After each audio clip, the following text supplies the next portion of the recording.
پڑھتے ہوں گے تو مجھے یاد نہیں ہے، لیکن ان کا آواز کی میں نے تعریف کی نا، شعر یاد نہیں ہے پھر بھی. رشد و ہدایت تو تھی ایسی کہ آدمی ہل جائے. اور اتنے پیارے پیارے ان کے مطلب ہے کہ وہ علمی شگوفے اس میں تھے، علمی مدنی پھول ہوتے تھے، اور ایسا علمی تھا کہ میں نے اس دور میں دیکھا تھا جب دعوت اسلامی یہ تصور نہیں تھا کہ مذہبی لوگ جو داڑھی اور یہ رومال رکھتے تھے، پہلے امامہ اتنا عام نہیں تھا. جیسے یا علماء ہوں گے یا طلباء ہوں گے، وہ حضرت بیان فرماتے تھے تو وہ لکھتے تھے اپنے لیے. جیسے ہمارے لکھنے کا ایک رجحان ہے نا، یہ تو بہت بات کا ہے نا، وہ لکھتے تھے. وہ اتنے مطلب زبردست عالم تھے. میں یہ کہنا چاہتا تھا، شعر نہیں پڑھتے تھے وہ، نہ کبھی میں نے ان کو ترنم سے اشعار پڑھتے زندگی میں سنا، نہ ان کے بارے میں کسی نے بتایا مجھے کہ یہ اس طرح پڑھتے تھے. اگرچہ پڑھتے ہوں لیکن مجھے پتہ نہیں ہے. یوں مطلب اور بھی علماء کے نام اگر غور کریں نا، مفتی وقار الدین صاحب رحمۃ اللہ علیہ ایسا بیان کرتے تھے.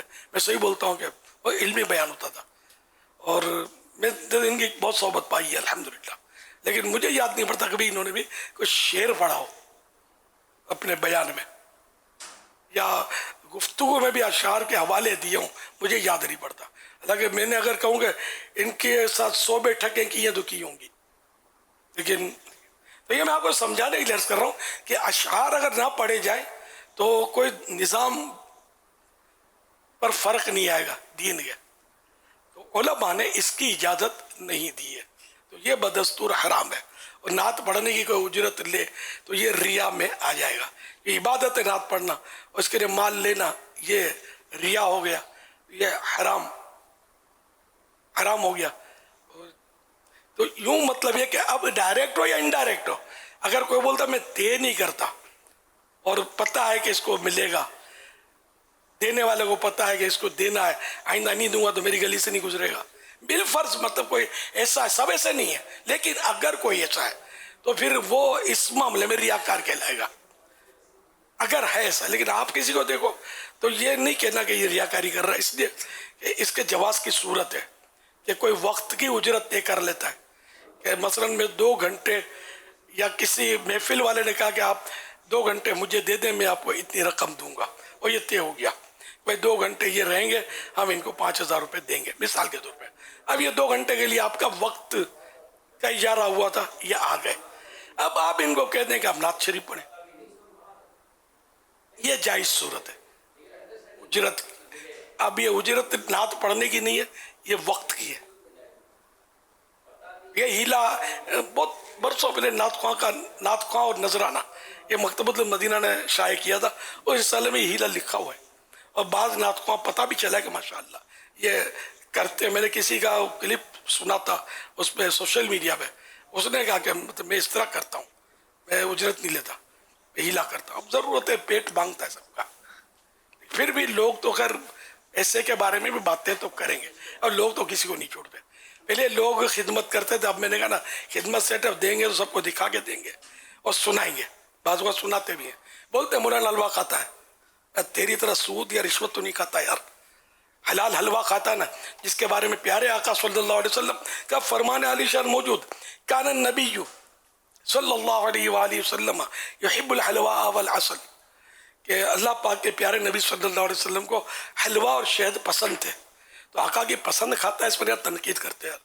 سچی بات ہے، حلوہ تو سبھی کھاتے ہیں. کوئی ایسا اگر انسان میرے سامنے آپ لے آئے زندگی میں کبھی اس نے حلوہ نہ کھایا ہو تو اپنے بات کریں گے اس سے، لیکن کوئی نہیں لا سکتا. یا تم مطلب حلوے جھپٹو بغیر نکار لیے نگلتے رہو، کبھی مولانا کو دیکھ لو کہ مولانا حلوہ کھاتا ہے تو یار تم مسئلہ تو وہ کیا ہو جاتا ہے یار. ایسا نہیں کرو. کسی پر بے جا تنقید جو اپنی آخرت پر، اپنے آخرت کو داؤ پر لگانے والی بات ہے. مولانا ہم سے اچھا ہے، مسجد تو سنبھالتا ہے، مسجد کی رونق تو ہم تو خالی آستین میں چڑھا کر بھاگ بھاگ کے وضو خانے پر جا رہے ہوتے ہیں. ایک آدھ رکعت ملی تو کیا، نہیں ملی تو کیا. اور یہ ہمارا مولانا یہ مصلی پر ہم سے 5 منٹ پہلے آ کر بیٹھا ہوا ہے، ہمارا انتظار کر رہا ہے، اذان دے کر ہمیں بلا رہا ہے. یار جنازہ ہو جاتا تو ہم کو جنازے کی دعا پڑھنے نہیں آتی. ابو کا جنازہ ہم نہیں پڑھا سکتے، مولانا پڑھائے گا. غسل میت ابو کا جنازہ رکھا ہوا ہے, ہمیں نہیں پتا کہ پہلے ٹانگ دھلانی ہے یا پہلے سر دھلانا, ہمیں کچھ بھی نہیں پتا. یہ مولانا آ کر غسل دے گا. آپ اپنے بول رہے مولانا الوا کھاتا ہے, مولانا ایسا, مولانا ایسا. یار مولانا دنیا اور آخرت میں تمہارا مطلب سردار ہے. یہ مولانا تمہاری اتنی مدد کرتا ہے, تمہارے جنازے بھی یہ پڑھا رہا ہے, تمہیں نمازیں پڑھا رہا ہے, جمعے پڑھا رہا ہے, عید پڑھا رہا ہے, تمہیں واضح و نصیحت کر رہا ہے. یار پھر بھی برا ہے تو برا تمہارا دماغ ہے, مولانا برا نہیں ہے. اپنے دماغ کو اچھا کر لو تو انشاءاللہ سب اچھا نظر آئے گا. صلو علی الحبیب صلی اللہ علی محمد. میرا امیر اہل سنت سے یہ سوال تھا کہ اگر کوئی اپنا فطرہ جو ہے وہ عید پہ نہ دے پائے تو کیا وہ فطرہ اب دے سکتا ہے یا پھر اس کو اگلے سال ہی اپنا فطرہ دینا ہوگا؟ فطرہ عید الفطر کی صبح صادق کے وقت جو صاحب نصاب وہ شرائط پورے اترتے ہوں تو اب فطرہ واجب ہوا اس پر. بہتر یہ کہ عید کی نماز کے لیے جاتے ہوئے دے دے, ایڈوانس میں بھی دے سکتے ہیں. اور اگر نہیں دے پایا, عید کی نماز ہو گئی, تو اب یہ کہ ساری عمر میں جب بھی دے ادائی ادائے, قضا نہیں ہے, لیکن جلدی دے دینا چاہیے. کیونکہ جو فطرہ ادا نہیں کرتا, جس پر واجب ہونے کے باوجود ادا نہیں کرتا, رمضان شریف کے اس کے روزے جو ہے نا وہ زمین و آسمان کے درمیان معلق رہتے ہیں, لٹکے ہوئے رہتے ہیں. جب وہ فطرہ دیتا ہے تو مقام قبولیت پا لیتے ہیں, مقبول کر لیے جاتے ہیں. تو اس لیے سانس بعد میں لے, بندہ فطرہ پہلے ادا کرتا ہے. اگر اپنے روزے تو قبول ہو جائیں ورنہ وہ لٹکے رہیں گے. یہ حدیث پاک کے خلاصے کے طور پر میں نے عرض کیا. صلو علی الحبیب صلی اللہ علیہ وسلم. پیارے امیر اہل سنت، میرا آپ سے سوال ہے کہ نیت ہوتی ہے کہ کھانے میں عیب نہ نکالے، کھانا ہی اچھا نہ بنا ہو تو اب کیا کرنا چاہیے؟ یہی تو ہے کہ اچھا نہیں بنا, اور یہی تو نہیں بولنا. یہاں تو کسوٹی ہے نا, امتحان یہی ہے. اب اچھا ہو, خوشبو آتے ہی منہ میں پانی گرنے لگا, کھاؤں کھاؤں کر کے ٹوٹ پڑے, مزے کو مزہ آ گیا, پیٹ بھر گیا, دل نہیں بھرا, اتنا ٹھاس ٹھاس کے ڈالا, اب ایب لگانے بیٹھیں گے تو کیسے ہوئے گا؟ ایب تو تھا نہیں اس میں, تیکھا بہت ہوا. اب بولا یار اتنی مرچی ڈال دی ہے, بہت تیکھا ہے, یہ ایب لگانا ہوا نا. خیر یہ انداز نہ بھی ہو, لیکن بول دیا کہ یار بہت تیکھا کر دیا ہے, بہت تیکھا ہے. یہ تیکھا ہونا اس کا عیب تھا. اچھا پھر مزے کی بات ہے کہ یہ تیکھا ہونا آپ کے لیے عیب ہے, آپ کے چہرے کی کھال نازک ہے, جو مرچی برداشت نہیں کر رہی, یہ تو کھاتے ہی تیکھے میں تیکھا, ان سے کون پوچھے گا؟ ان کے لیے یہ زیادہ تیکھا ہونا خوبی ہے, ان کے لیے زیادہ تیکھا ہونا عیب ہے. یہ ان کا عیب سارے کھانے کو عیب دار کر دے کہ کھانا ہی صحیح نہیں بنا, تیکھا ہے. یہاں بھی قابل غور ایک نکتہ ہے. تو بعض اوقات اس طرح کا ہوتا ہے کہ اپنے کو پسند نہیں آتا تو ہم سمجھتے ہیں یہ غلط بن گیا ہے, اور ہوتا صحیح ہے. سواد نہیں پسند کر رہے ہوتے, خالی اپنا ہی منہ خراب ہوتا ہے. جس کو بخار آ گیا نا اس کو منہ کڑوا ہو جاتا ہے, اس کو میٹھی چیز بھی کڑوی لگتی ہے. بلکہ ویسے ہی میں آپ کو تجربہ کر لینا, کبھی چائے پیے نا اور اس سے پہلے کوئی میٹھی چیز کھا لے, اب آپ کو چائے کڑوی لگے گی تو آپ بولے کہ چائے کڑوی ہے, چائے کڑوی ہے. ارے میاں چائے کڑوی نہیں ہے, چائے میٹھی ہے, جناب کا منہ کڑوا ہے. جیسے حلوہ میٹھا ہے, جشن ولادت کی ریاض شیرینی سب میٹھی میٹھی ہے نا, گوشت پاک کے عیسیٰ علیہ السلام کے لڈو میٹھے میٹھے. اب کسی کا اگر منہ کڑوا ہو اور بولے یہ کڑوا ہے, آپ نے بولیں گے تمہارا منہ کڑوا ہے, یہ تو میٹھا میٹھا ہے. ہمارے ایمان میں میٹھا کر دے گا, ایسا میٹھا ہے. صلو علی الحبیب صلی اللہ علی محمد. امام اہل سنت امام احمد رضا خان رحمۃ اللہ علیہ فرماتے ہیں, فتح رضویہ جلد 21 میں, کھانے میں عیب نکالنا اپنے گھر پر بھی نہ چاہیے, مکروہ ہو, خلاف سنت ہے. گھر میں بھی خلاف سنت ہے عیب نکالنا. عادت کریمہ یہ سرکار صلی اللہ علیہ وسلم کی مبارک عادت یہ تھی کہ پسند آیا تو تناول فرمایا, یعنی کھایا, ورنہ نہیں. اور پرائے گھر یعنی دوسروں کے گھر جہاں مہمان ہوں ہے نا, اور پرائے گھر عیب نکالنا تو مسلمانوں کی دل شکنی ہے اور کمال حرص و بے مروتی پر دلیل ہے. کسی کے گھر جائے بیچارہ اتنا اہتمام کرے اور ہم اس پہ اب نکالنا شروع کر دیں کہ یہ تو یوں ہے اور ٹیسٹ نہیں ہے اور تھوڑا جل گیا ہے اور تو اس طرح مطلب ظاہر اس کا دل تو ٹوٹے گا نا. اس کی مثال دی اعلیٰ حضرت نے کہ گھی کم ہے یا مزے کا نہیں, انہیں ٹیسٹ ہی نہیں, یہ عیب نکالنا ہے. اور اگر کوئی شے اس سے مضر ہے, کھانے والے کو نقصان دہ ہے, کھانے والے کے لیے نقصان دہ, اس سے نہ کھانے کے عذر کے لیے اس کا اظہار کیا, نہ کہ بطور تانو عیب. مثلا اس میں مرچ زائد ہے, میں اتنی مرچ کا عادی نہیں, تو یہ عیب نکالنا نہیں. یہاں جیسے کہ اب تیکھا بہت ہے, اب ایک یہ تو بول دیا کہ یار یہ بہت تیکھا ہے, یہ تو یعنی کہ جنرلی اسے اعلان کر دیا بہت تیکھا ہے. ایک ہی ہے, ایک یہ کہ یار میں تیکھا زیادہ مجھے موافق نہیں ہے, میری عادت نہیں ہے, یہ عیب نکالنا نہیں ہے. یہ بھی کب اس کی نوبت آئے گی؟ میزبان کے آپ مرکز ہیں, جیسے کہ جو اہم مہمان ہوتا نا, یہ میزبان کی نظر میں زیادہ ہوتا ہے, اور کھائیے اور لیجئے. اب یہ مجبور ہے, اب یہ مرچوں سے وہ موافق نہیں ہے, منہ میں جلن ہوتی ہے, بعض ہاتھوں میں جلن ہوتی ہے, بعض سیلوں میں جلن, سینے میں جلن, کوئی السر کا مریض ہوتا ہے اس کو مرچ منع ہوتا ہے وغیرہ. تو اب ایسی کوئی صورت ہے تو وہ بول دے کہ یار اس میں مرچ زیادہ ہے میرے حساب سے, اور میں اتنی مرچیں مجھے چلتی نہیں ہے, موافق نہیں ہے. تو یہ عیب لگانا نہیں ہے کہ یہ اپنی مجبوری بیان کرنا ہے.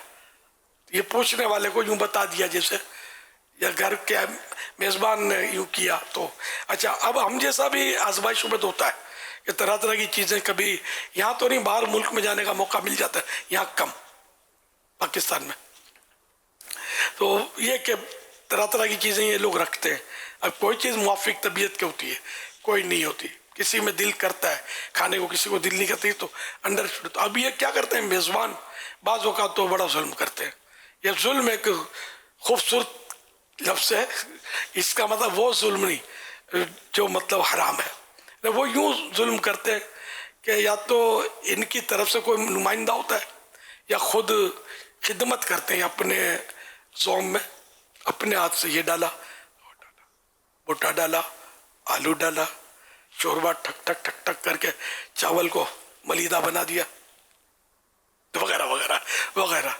کچھ نہ کچھ ڈالتے رہتے ہیں. یہ تجربہ ہے میرا, کہیں کہ ایسی کوفت ہوتی ہے, صحیح بات, ایسی پریشانی ہوتی ہے. ابھی اپنے کو جیسے کہ یہ کھانا ہے, اب یہ مجبور کر رہا ہے کہ یہ کھاؤ, زبان سے نہیں بول رہا, ڈال دیا نا سے کہ اب کھاؤ یہ. یوں مطلب یہ کہ مہمان کے برتن میں خود اپنے ہاتھ سے نہ ڈالے, اس کو کہے کھائیے اور لیجیے, یہ اچھا لگتا ہے. اور احیاء العلوم میں تو یہاں تک لکھا ہے کہ صرف 3 بار کہے اور لیجیے اور کھائیے. اتنا نہ کہے کہ ضرورت سے زیادہ کھا ڈالے مروت میں, اور بیچارہ پریشان ہو جائے. یہ بھی ہے. تو ہمارے یہاں آپ کے یہاں بھی کبھی مہمان آئے, کوئی وی آئی پی ہو, کوئی جیسے کوئی رکن شورا باز ہوتے ہیں, یا علاقے کا بڑی سطح کا ذمہ دار, یا داماد آ گیا تو سسر آ گیا, کوئی شخصیت وی آئی پی, تو ان کی آپ جان پر مت آ جانا, ان کے حوالے ہی ڈشیں رکھ دینا جو بھی اللہ نے دیا ہے. اب پھر یہ کہ 2-3 بار بول دینا کہ اور لیجیے نا, اور لیجیے نا, بس اتنا ہی ہے. تو یہ مطلب ہلکے پھلکے رہیں گے. ورنہ مجھے بہت تجربہ ہے کہ میں مطلب اتنا پریشان بعض اوقات ہوا ہوں کہ میں آپ کو بتا نہیں سکتا.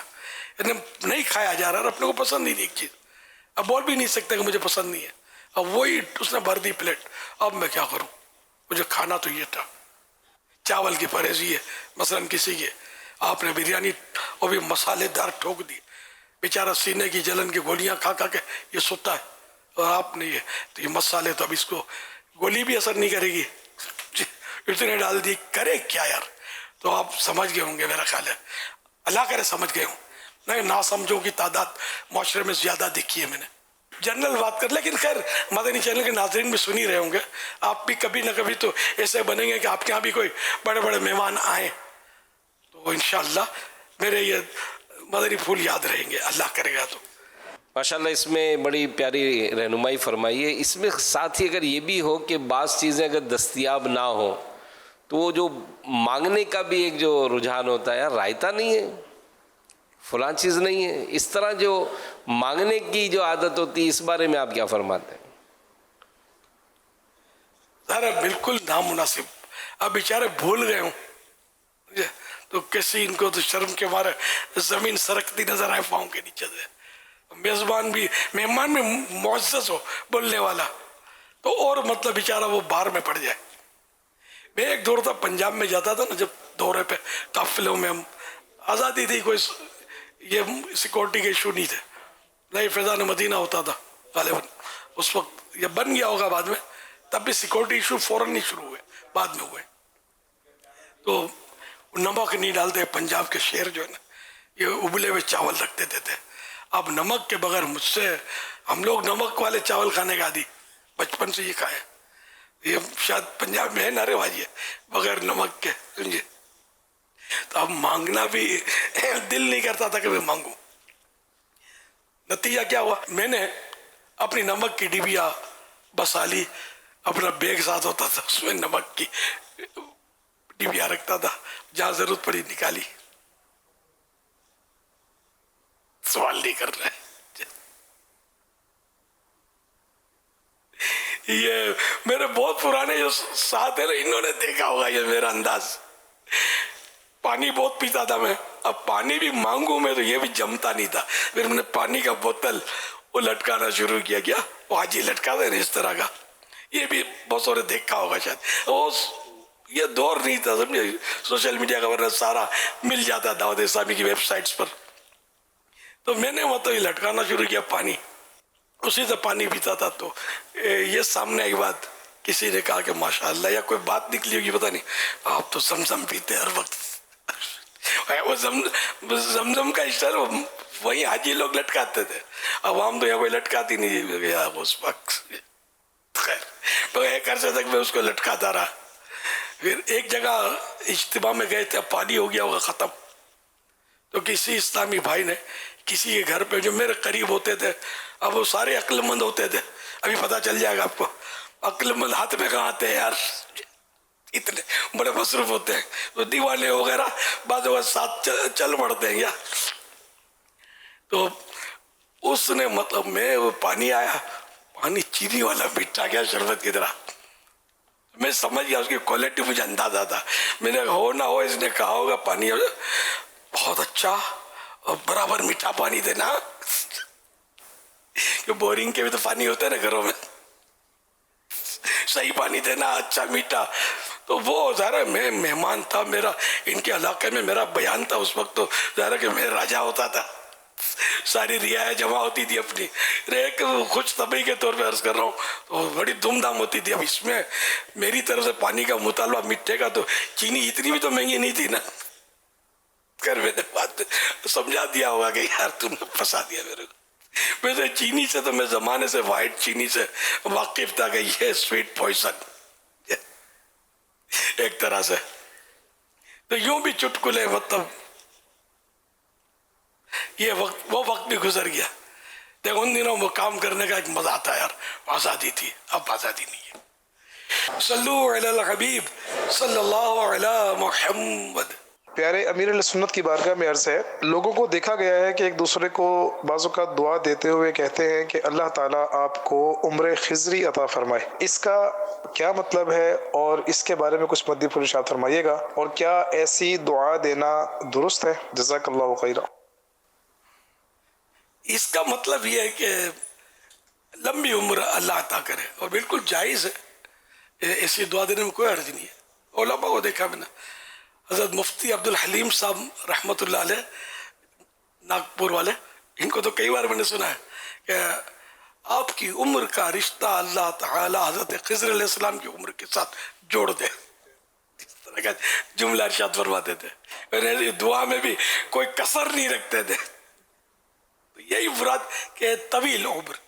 صلو علی الحبیب صلی اللہ علی محمد. سوشل میڈیا کے ذریعے سوالات کا سلسلہ ہے.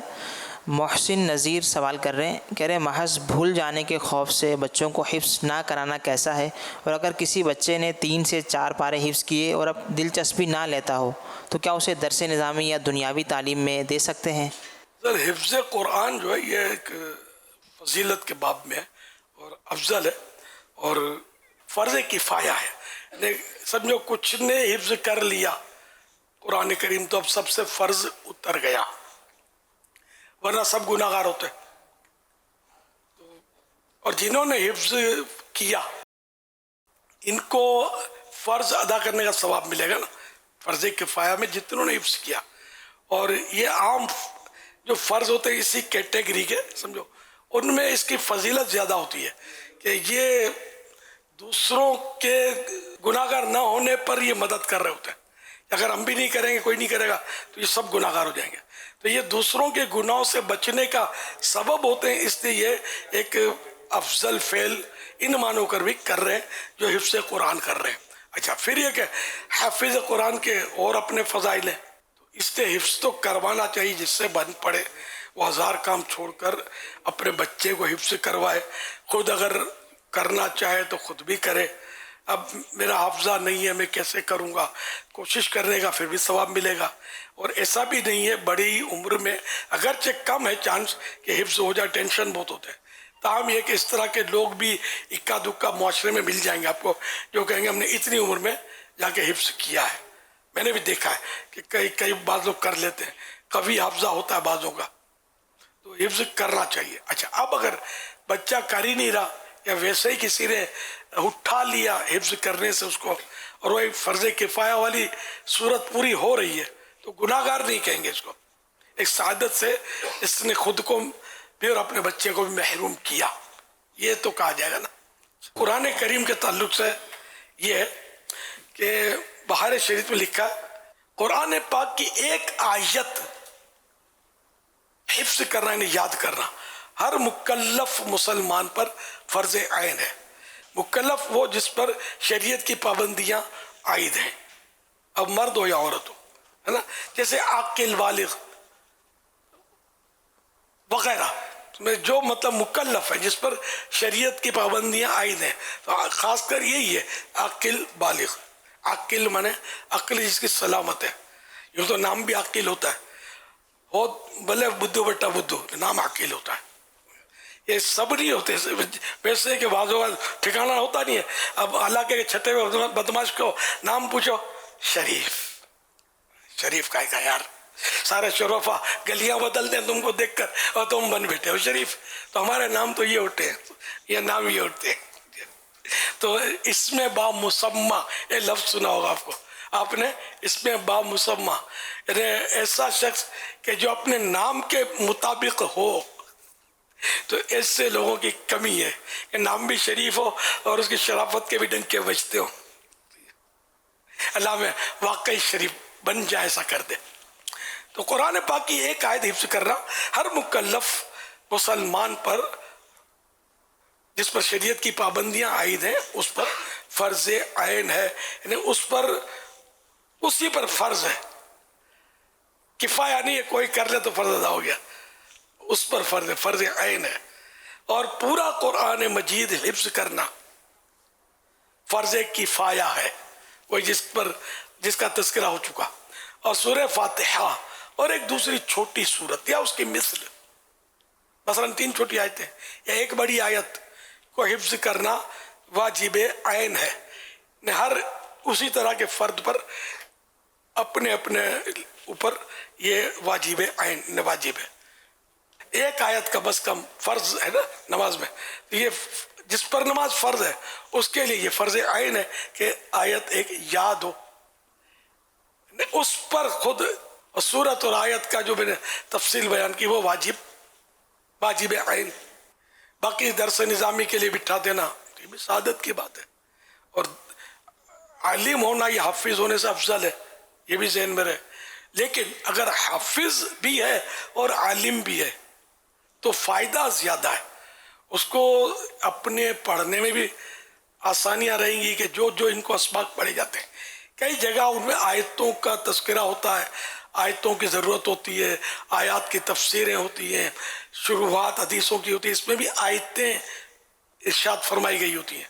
تو اس طرح مطلب حفظ ہونا عالم کے لیے پلس مفتی کے لیے بہت اہم, بہت ہی مفید ہے کہ ان کو قرآن کریم سے, تو وہ یہ قرآن کریم جو ہے نا, یہ سمجھو ہمارا اس معاملوں میں عالم کا ایک وہ کیا کہنا چاہیے قبلہ ہے ایک طرح کا, کہ یہ قرآن کریم سے ہٹ ہی نہیں سکتے. ان کو ہر وقت قرآن کریم سے دلیل کی حاجت رہتی ہے. ان معنوں کا قبلہ, نماز کا قبلہ تو کعبہ شریف ہے, حقیقت میں سجدہ کعبے کو نہیں ہے, یہ دھیان رکھنا. کیا دیواروں کو ہے؟ نہیں, سجدہ اللہ کو ہے. پہلے بیت المقدس کی طرف سجدہ ہوتا تھا, وہ بھی اللہ کو ہوتا تھا, پھر قبلہ سرکار صلی اللہ علیہ وسلم کی خواہش پر بدل کر کعبہ بنا. تو اب یہ کہ کعبہ ہمارا قبلہ ہے, اب نہیں بدلے گا, کہ کوئی نبی بھی نہیں آئے گا نیا, ٹھیک ہے نا. تو یہ کہ حقیقت میں سجدہ اللہ کو ہے, نہ کہ کعبے کو. تو یہ میں نے کہا لفظ قبلہ کا تو کسی کو وسوسے نہ ہے, تو ویسے عام آدمی ہوگا ہم قبلہ کعبہ, قبلہ و کعبہ خیریت سے ہیں بولتے ہیں نا, قبلہ و کعبہ, تو یہ تعظیم کا لفظ ہے. اور یوں مطلب یہ کہ ہمارا محور ہے, یہ ایک مرکز ہے. ان معنوں پر قرآن کریم عالم کے لیے, مفتی صاحب کے لیے یہ بہت ضروری کہ ان کو, بہت ضروری یعنی کہ بہت مفید ہے کہ ان کو حفظ ہو. نہ ہو تو عالم نہیں ہے, نہ ہو تو مفتی نہیں ہے, ایسا نہیں ہے, لیکن ہو تو مفید بہت ہے. اور جس کو بولتے ہیں سونے میں سہاگا. صلو علی الحبیب صلی اللہ علی محمد. اس میں جو ایک یہ والی صورت بیان کی کہ اس خوف سے کہ بھول جائے گا تو ہم حفظ ہی نہ کروائیں, یہ سوچ کیسی ہے؟ یہ سوچ مناسب نہیں ہے. بھولنے کو تو پھر مسئلے میں نہیں سیکھنے چاہیے, جو کہ ضروری مسئلے اس کی صورت ہے فرض ہونے کی. تو یہ بھی اگر بھول جائیں گے تو پھر تو کچھ بھی نہیں سیکھنا چاہیے. کلمہ بھی نعوذ باللہ کوئی وہ اس لیے نہ پڑھے کہ میں مرتے وقت یاد نہیں رہے گا, تو نعوذ باللہ یہ نہیں ہے. اس کو یہ ایسا سوچے بھی نہیں. اور حفظ قرآن حاصل کریں, اگر خدا نہ خواستہ ایسا حافظہ ڈیمیج ہو گیا, میموری فیل ہو گئی, تو گناہ تھوڑی ملے گا. حفظ اور دل جلے گا تو ثواب ہی ثواب ہے آپ کے لیے. حضور اس میں ایک چیز جو دیکھی جاتی ہے وہ حوصلہ افزائی کا نہ ہونا بھی اس کا ایک سبب بنتا ہے کہ اگر بچے مدرسے میں اگر پڑھتے ہیں تو پیرنٹس کی طرف سے جو حوصلہ افزائی ہونی چاہیے نا, تو وہ بعض اوقات نہیں ہوتی. اگر پیرنٹس کی حوصلہ افزائی ہوتی ہے تو دیکھا جاتا ہے کہ وہ بچہ بہت اچھی گروتھ کرتا ہے. لیکن اگر وہ اس طرح کا معاملہ نہیں ہوتا بلکہ ڈانٹ ڈپٹ ہی ہوتی رہتی ہے تو بعض اوقات وہ پھر اس سے ڈس ہارٹ ہو جاتا ہے. کیونکہ ظاہر رکاوٹ تو دینی کاموں میں بھی, دینی تعلیم میں بھی آتی ہے, لیکن جس طرح اس میں ایک والدین اور سرپرست لے کر چلتے ہیں, اگر مدرسے تو قرآن حفظ کے حوالے سے بھی دیکھا گیا ہے کہ اگر والدین نے حوصلہ افزائی کی اور کچھ ان کو اہمیت دی تو الحمدللہ کئی بچوں کو دیکھا ہے کہ انہوں نے بہت اچھا رزلٹ دیا ہے. ماشاء اللہ.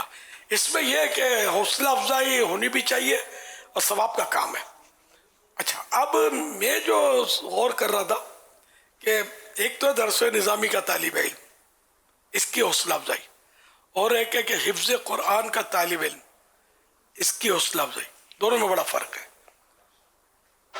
درس نظامی کے طالب علم کی حوصلہ افزائی نہ ہونے کے برابر ہوتی ہے. یہ مولوی ملا معاذ اللہ ان کھاتوں میں اس کو ڈالا جاتا ہے. حافظ کی حوصلہ افزائی ہوتی ہے جب یہ نکاح ہوگا کہیں حافظ حافظہ, تو یہ ایک اس کا یہ پھول ہے اضافی. جیسے پولیس والوں کو پھول لگے ہوتے ہیں, ایک پھول والا, دو پھول والا, یہ گریڈ ہے ان کا. اچھا حافظہ, کیونکہ یہ حافظ صاحبان جو نا یہ ہوتے ہیں ایک تعداد ہے, ماڈرن ہوتے ہیں, اتنی سی داڑھی رکھتے ہیں, نمازوں کے ٹھکانے ہوتے نہیں ہیں, کہلاتے حافظ صاحب ہیں.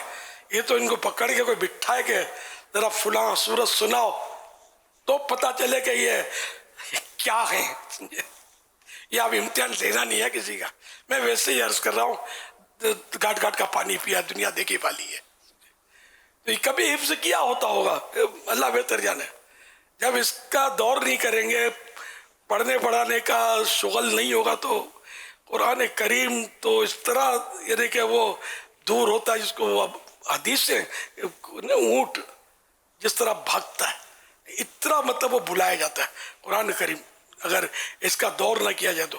اور بھاری تعداد میں حافظ اگر کہوں لفظ بھاری نکلا میرے منہ سے شاید غلط نہ ہوگا, نہیں ہوتا ٹھکانہ ان کا. خالی رمضان شریف میں جن کو مصلی سننا ہوتا ہے وہ ٹینشن کا شکار ہوتے ہیں, دعائیں کروا رہے ہوتے ہیں, وہ بیچارے لگے ہوتے ہیں کہ مجھے مصلی سنانا ہے, مصلی سنانا ہے, اور یوں یہ دورہ ہی کر رہے ہوتے ہیں.